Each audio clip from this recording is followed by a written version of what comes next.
Hello YouTube. Okay, we are going to unbox this 6.3mm TRS jack. We should just deassemble this TRS jack.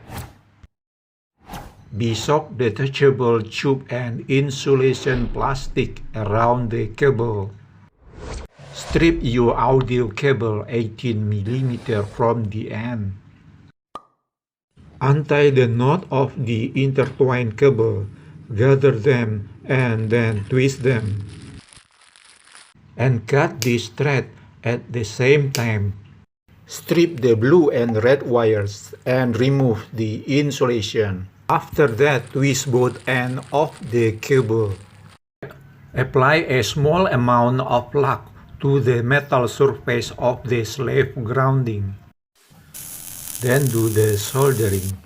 Solder the stranded cable to the audio cable and then put it to the surface of the slave grounding plate, then solder.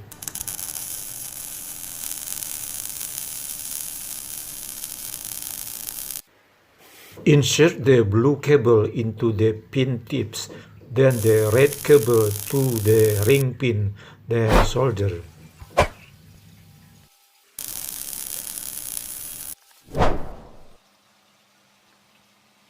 Cut off both ends of the excess cable. Tighten the clamp at the end of this. Slide the plastic insulation and detachable screw it in place. Do a test by pulling this cable. It seems strong enough. Thank you for watching. See you next time.